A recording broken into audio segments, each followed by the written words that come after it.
중국의 민심이 흉흉하여 도둑이 들끓고 있을 때였습니다. 명대 중기의 대표적인 철학가이자 정치가인 왕양명에게 한 제자가 찾아와서 물었습니다. 스승님, 이 나라에 들끓고 있는 이 도둑의 문제를 어떻게 해결하면 좋겠습니까? 그런데 이 왕양명은 내겐 더 큰 문제가 있느니라 라고 대답하는 것입니다. 제자가 무슨 문제가 있습니까? 라고 묻자 왕양명은 내 마음에 도둑을 먼저 잡아야 하느니라 라는 대답을 했습니다. 이후 전쟁이 한참 일어나자 그 제자가 다시 찾아와서 선생님, 어떻게 하면 이 전쟁에서 승리할 수 있습니까? 라고 묻자 이번에도 왕양명은 내게 더 큰 문제가 있느니라 라고 대답하는 거예요. 그러자 당황한 제자는 도대체 그 문제가 무엇입니까? 라고 되물었고 왕양명은 이런 유명한 말을 남겼다고 합니다. 그것은 내 마음의 전쟁에서 승리하는 것입니다. 내 마음의 전쟁에서 승리하는 것이다. 사랑하는 여러분, 그 마음의 전쟁에서 승리하며 살고 계십니까? 오늘 본문은 마음의 전쟁에서 우리가 어떻게 승리하며 살 수 있는지 알려주는 매우 중요한 교훈이 담겨져 있습니다. 자, 오늘 본문이 어떻게 시작합니까? 12절 보면 시험을 참는 자는 복이 있나니. 자, 여기서 시험은 무엇을 말할까요? 바로 시련입니다. 시련. 바로 우리의 믿음을 연단하는 시련 속에서 인내할 때 우리는 마침내 복을 얻게 된다는 이야기를 하는 것이죠. 그런데 이어지는 13절을 보면 시험은 또 다른 의미를 내포하고 있다는 것을 알게 됩니다. 자, 13절 읽어봅니다. 시작. 사람이 시험을 받을 때에 내가 하나님께 시험을 받는다 하지 말지니 하나님은 악에게 시험을 받지도 아니하시고 친히 아무도 시험하지 아니하시는. 자, 이게 무슨 얘기예요? 자, 하나님이 시련을 주시잖아요. 시련이라는 시험을 주시는데 하나님은 아무도 시험하지 않는다. 무슨 얘기입니까? 그래서 시험은 시련이 아닙니다. 여기서 시험은 유혹이라는 바로 템테이션을 말하는 것이죠. 그렇기 때문에 이 시험이라고 번역되는 헬라어 페이라스모스는 우리나라 말로 시련이라고 번역되기도 하고 유혹이라고 번역되기도 합니다. 문맥에 따라서 우리가 판단을 하게 되는 것이죠. 그러게 오늘 본문 13절에서의 시험은 시련이 아니라 우리 내면에서 일어나는 유혹에서 우리가 어떻게 승리할 수 있는가를 말씀해 주고 있는 것입니다. 저는 저와 여러분이 이 유혹이라는 시험에서 모두가 승리하게 되시기를 주님의 이름으로 축원합니다. 자, 그렇다면 우리가 어떻게 시험에서 승리할 수가 있을까요? 첫 번째로 시험의 근원이 무엇인지 깨달았는데, 시험의 근원, 즉 시험이 어디서부터 오는지를 깨달아야 한다는 것입니다. 한 사람이 회사 동료들에게 다이어트를 하겠다고 공언을 했습니다. 그런데 그 다음날 다이어트를 공언하고 나서 그 다음날 도너츠, 가장 큰 풀사이즈 한 박스의 도너츠를 가득 가지고 나온 거예요. 동료들은 다이어트를 하겠다는 사람이 웬 도너츠냐라고 핀잔을 주었습니다. 그러자 그 사람이 이렇게 말했습니다. 출근하는데 갑자기 도너츠 가게에서 도너츠 냄새가 너무나 기막힌 냄새가 저희 코를 찌르는 것입니다.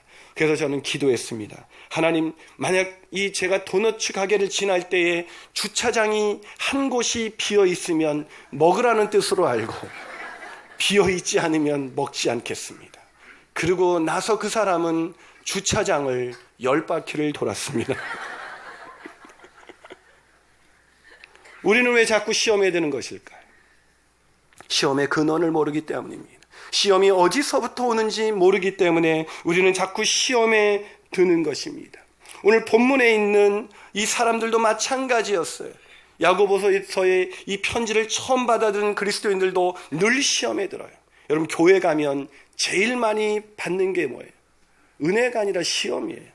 시험 들었습니다. 목사님이 시험 들었습니다. 누구 때문에 시험 들고 누구 때문에 시험 들고 심지어 저 때문에 시험도 들어요. 제가 인사를 안 받았다는 거예요. 여러분, 지나가다가 제가 여러분 모두를 인사하기란 거의 불가능에 가깝다는 걸 이해하시기 바랍니다. 저도 때로는 화장실을 빨리 가야 되는데 누가 인사를 하면 모르고 갈 수 있어요. 그래서 제가 최근 제가 인공지능 그 목사가 된다면 어떻게 예, 안녕하세요 이렇게 하면서 인사를 다 하게 되지 않을까. 늘 시험이 듭니다. 그런데 왜 시험에 드는지를 모르는 거예요. 왜 시험에 드는 것일까요, 우리가? 시험에 드는 이유를 오늘 야고보는 14절에서 이렇게 답을 알려주고 있습니다. 자, 14절 있습니다. 시작. 오직 각 사람이 시험을 받는 것은 자기 욕심에 끌려 미혹되기 때문이다. 왜 시험에 든다고요? 자기 욕심 때문에. 그 욕심이 있기 때문에, 이 욕심 때문에 시험이 든다는 것은 우리 안에 있는 욕망이나 욕구가 나쁘다는 것을 의미하는 것은 아닙니다. 우리는 식욕이 있기 때문에 건강을 유지할 수 있습니다. 우리는 성욕이 있기 때문에 건강한 부부관계를 유지할 수 있습니다. 우리는 또한 돈을 벌고자 하는 욕구가 있기 때문에 필요한 것을 우리가 준비할 수가 있습니다. 욕구가 나쁜 것은 아니에요. 그런데 이 자기 욕심에 끌려 미혹되니, 욕심이 있는데, 이 욕구가 있는데, 이 욕구가 지나쳐서 미혹되는 순간, 이 미혹이라는 단어는 미끼라는 단어입니다. 즉 우리의 욕심이 미끼를 물게 되면 그때 시험에 드는 거라는 거예요. 미끼가 뭐예요? 우리가 식욕은 건강하죠. 그러나 더 많이 더 그만 먹어야 되는데 더 먹으려는 그 미끼를 무는 순간, 성욕이 좋지만 건들지 말아야 할 다른 이성, 건들지 말아야 할 돈이라는 미끼를 무는 순간 유혹에 빠지는 것입니다. 그런데 자기 욕심 때문에 유혹에 빠지면서도 사람들은 늘 남을 원망합니다. 누구 때문에 시험 들었다는 것, 심지어 하나님 때문에 시험 들었다고 말하는 것입니다. 그래서 오늘 보면 13절에서 야고보는 이렇게 말합니다. 13절을 다시 한번 읽어볼까요? 있습니다. 시작. 사람이 시험을 받을 때에 내가 하나님께 시험을 받는다 하지 말지니. 뭐라고요? 하나님께 시험 받는다고 말하지 말아라. 왜요? 하나님은 아무도 시험하지 않는다는 것입니다. 왜 이렇게 얘기했을까요? 당시 이 야고보의 편지를 처음 받았던 사람은 극심한 경제적인 그런 고난 가운데 있었습니다. 시련 가운데 있었어요. 안정된 생활을 하고 싶었어요. 좀 더 안정되고 좀 더 넉넉하고 좀 더 즐길 수 있는 그런 삶을 살고 싶었어요. 그래서 더 부해지려고 노력하다가 그만 모든 것을 다 잃고 만 것입니다. 그때 이들은 하나님께 따졌어요. 하나님, 도대체 저에게 왜 이러세요? 시험에 든 것이죠. 누구에게? 하나님께. 여러분, 시험에 드는 사람이 시험의 근원을 모르면 결국 누군가를 핑계대다가 그 마지막 목표는 누구를 향하게 되냐면 하나님을 향하게 되는 거예요. 하나님이 다 내 인생을 망가뜨렸어. 하나님이 살아계시다면 내가 왜 이런 고난을 당해야 돼? 왜 하나님이 내가 이런 어려움에 하나님은 응답하지 않는 거예요? 하나님 제게 왜 이러세요? 여러분, 시험의 근원이 어딘지를 모르면 시험의 문제를 이길 수가 없어요. 시험의 근원은 자기 욕심에 끌려 미끼를 물은 것인데, 부하려는 마음, 더 안정되려는 마음, 더 세상 이왕이면 다홍치마라고 세상에서 더 잘되려는 그 마음에 의해서 내 마음의 평화와 기쁨과 그 모든 희락이 깨진 것인데 우리는 하나님을 탓합니다. 근데 이게 역사가 길어요. 인류의 최초 인간인 아담 때부터 그랬다는 것을 아십니까? 아담이 범죄하고 나서 뭐라고 말했는지 아세요? 창세기 3장 12절에 보면 아담이 이르시되 하나님이 주셔서 나와 함께 하신 그 여자 때문에 내가 범죄했습니다. 참 기가 막히죠. 하나님이 하와를 아담에게 처음 주었을 때 내 뼈 중에 뼈요 살 중에 살이라고 말했던 아담이 이제 범죄하고 나서 자기의 미혹에 하나님과 같이 되려는 그 욕심에 이끌려서 미끼를 물었는데 하나님 때문이라는 거예요. 네, 여러분, 이게 우리만의 이야기, 이게 아담만의 이야기가 아니에요. 여러분, 아담의 후손인 우리도 이 핑계대는데 귀신 같습니다. 하나님을 왜 안 믿냐, 여러분? 왜 하나님은 선악과를 만드셔서 범죄하게 했냐는 거죠. 그런 질문 안 던져보셨어요? 끊임없이 시험의 근원이 내 안에 있는 욕심이 미혹되었다는 그 사실을 모르고 계속해서 누구 탓을 하는 거예요? 남을 탓하는 거예요. 여러분, 죄를 전가하는 것, 이것이 바로 죄인된 인간의 속성입니다. 욕심에 끌려 미혹되었음에도 불구하고 그것을 인정하지 아니하고 남 탓으로 돌리는 것, 그리고 마침내 하나님 탓으로 돌리면서 신앙을 잃어버리는 것, 이 사람은 시험에서 자유할 수가 없습니다. 그러기에 시험에서 자유하기를 원한다면, 유혹에서 자유하기를 원한다면 내 욕심, 그 욕심을 버려야 하는 것입니다. 그래서 야고보는 시험에 든 우리에게 이렇게 말합니다. 다 네 욕심 때문이야. 욕심을 버리시기를 축복합니다. 한 발 더 나가서 우리가 어떻게 시험에서 승리할 수 있을까요? 그 두 번째 비결은 시험에 든 결과의 비참함을 깨달아야 합니다. 시험에 든 결과의 비참함. 여러분, 유혹에 대해서 누구보다도 많은 저술 활동을 하고 강연을 한 사람 중에 톰 아이젠맨이라는 사람이 있어요. 그 사람이 유혹이라는 책에서 자신이 시험 든 하나의 이야기를, 목사님인데 자기가 시험에 든, 유혹에 든 한 이야기를 꺼냅니다. 어느 날 여행을 마치고 돌아왔는데 골프채가 사라졌어요. 누가 훔쳐간 것이죠. 그래서 보험회사에서 알아봤더니 자기 부담금을 내야 되는데 그 부담금이 잃어버린 골프채와 가격이 비슷했습니다. 그때였습니다. 순간 우리 톰 아이젠맨, 아이언맨이 아닙니다. 아이젠맨. 이 아이젠맨이라는 이 목사님의 마음속에 이런 유혹이 찾아왔습니다. 내가 좀 더 비싼 골프채를 갖고 있었다고 말해버릴까? 유혹은 점점 강렬해지기 시작했습니다. 왜냐하면 이 목사님에게 늘 좀 더 좋은 골프채를 가지고 필드에 나가서 최고의 성적을 한번 내보고 싶었다는 그 마음의 욕심이 있었거든요. 그래서 그런 유혹에 빠진 거예요. 근데 유혹에 빠지기 직전 하나님께서 자꾸 기도할 때마다 자꾸 거짓 신고를 해서 사게 된 골프채와 그 사기당한 보험회사의 직원들의 얼굴의 모습을 떠오르게 만든 거예요. 다행히도 유혹에 빠지지 않았지만 그는 그때의 강렬한 유혹을 지금도 기억하면 끔찍하다고 말합니다.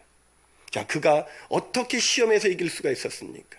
하나님께서 시험에 들었을 때 빠지게 된 그의 그 새로 사게 된 골프채로 과연 어떻게 기도할 때마다 그 골프채와 그 보험회사가 떠오르게 만든 것은 너희의 기도 생활이 그 유혹에 빠지는 순간 너희의 기도 생활은 완전히 망가질 수밖에 없다는 그 사실을 보여주신 것입니다. 즉 시험에 든 결과의 비참함, 그것을 보게 됐을 때 인간은 시험에서 자유로울 수가 있는 것입니다.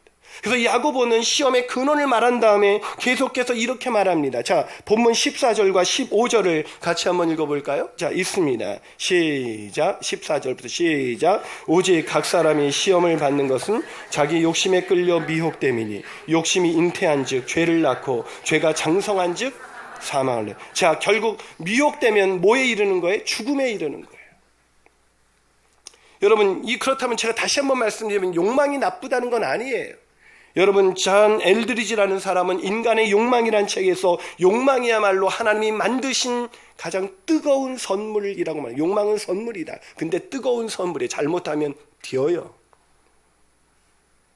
이 욕망이라는 선물 때문에 우리가 무언가를 이룰 수 있지만 이 욕망이라는 이 하나님의 뜨거운 선물이 미끼를 무는 순간 우리는 뒤는 것입니다. 어떻게 돼요? 죽음에 이른다는 것입니다. 그렇다면 여기서 죽음은 무엇일까요? 죽음은 뭘까요? 여기서 죽음은 단순한 영적인 죽음을 말하는 것이 아닙니다. 왜냐하면 그리스도인들에게 쓰여진 편지예요. 한 번 구원은 영원합니다. 그렇다면 여기서 죽음은 무슨 죽음일까요? 육체적인 죽음일까요? 그럼 우리는 다 죽었어요, 이미.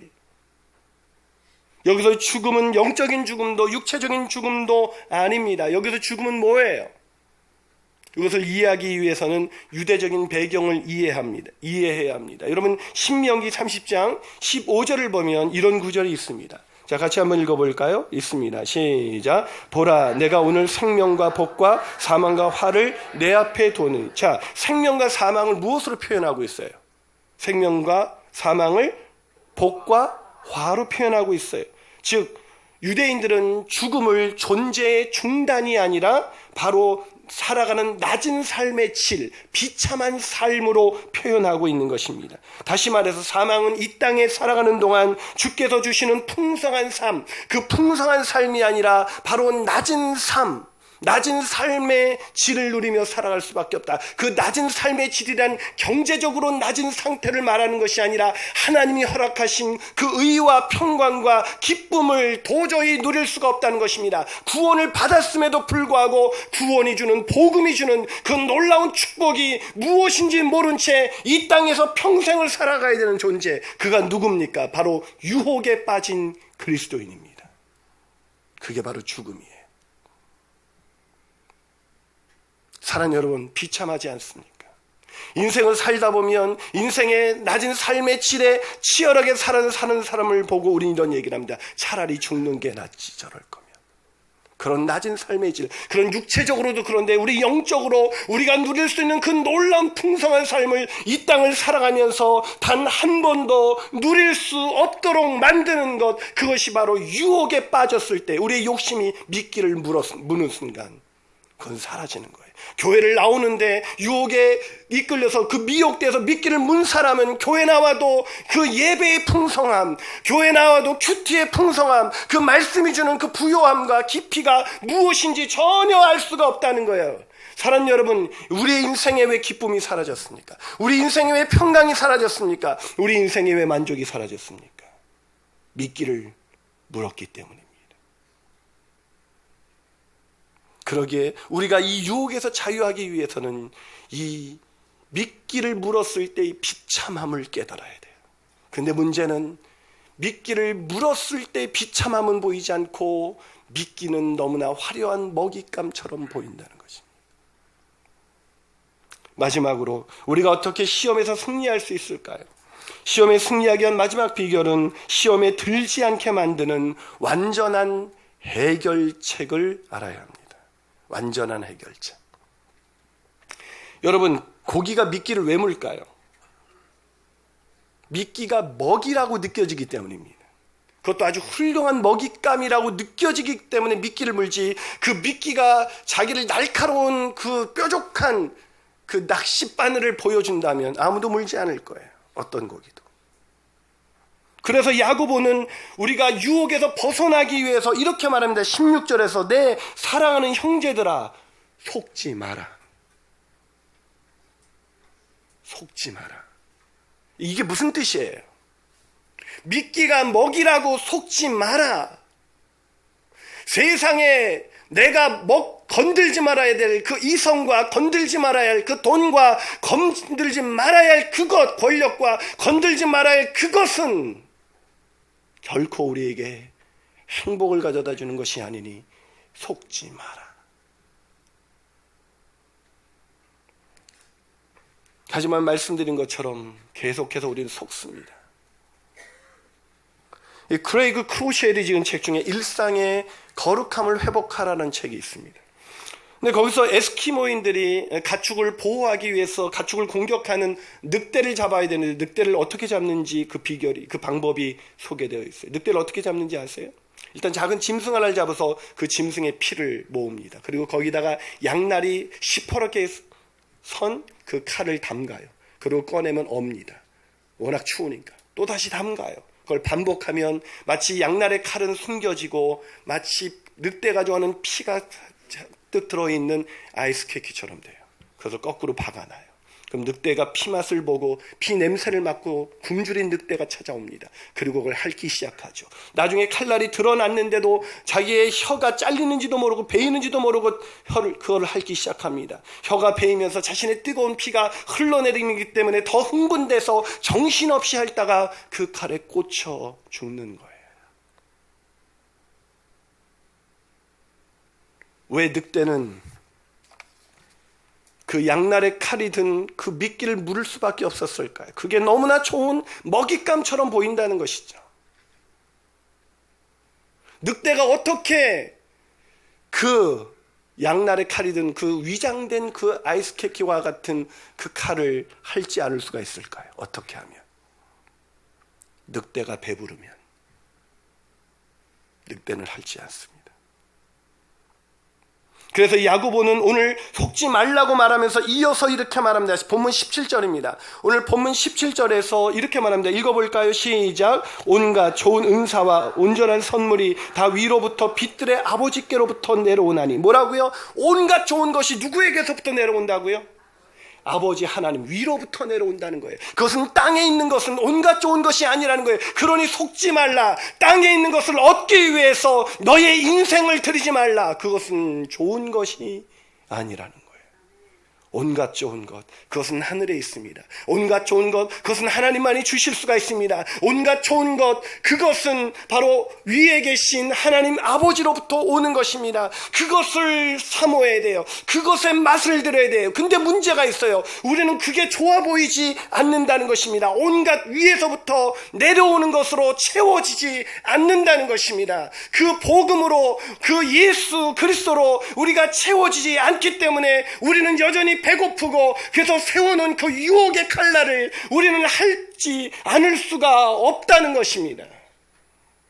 다시 말해서 우리가 그 유혹에서 완전히 자유하기 위해서는 온갖 좋은 것으로 채우시는 그 하나님의 말씀, 그 진리의 말씀, 복음으로 채워줘야 한다는 거예요.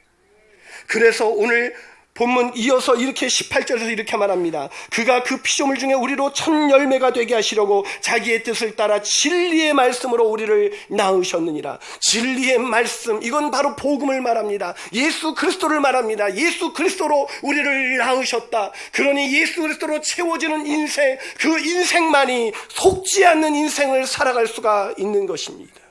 그 인생 살고 계십니까? 예수 그리스도로만 채워져 지금 누군가 아무리 멋진 옷을 입고 오고 아무리 멋진 차를 빼고 아무리 승진하고 온갖 좋은 것으로 치장한 그 사람이 더 좋게 보이지 않는 그 자유함이 저와 여러분에게 있어요.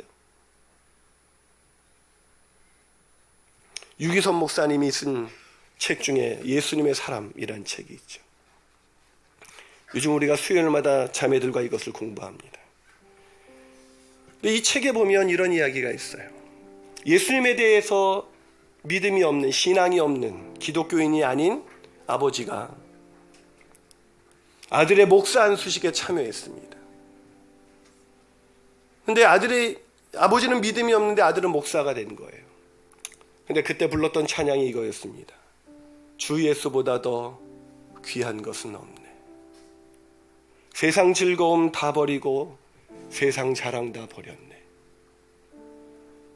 이 찬양이, 이 가사가 나오자 믿음이 없는 아버지가 울기 시작합니다. 그렇게 서럽게 울기 시작하는 거예요. 왜냐하면 이제 아들이 목사가 되면 세상 즐거움과 세상 자랑은 다 버려야겠지.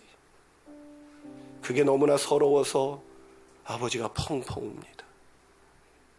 그러자 그 서럽게 우는 모습을 보고 있었던 그 딸이 옆에서 이렇게 말하더랍니다. 아빠 너무 심각하게 생각하는 것 아니에요? 찬양을 부르는 주위 사람들을 보세요. 여기 있는 사람들 중에 그렇게 심각하게 생각하고 부르는 사람들은 아무도 없잖아요.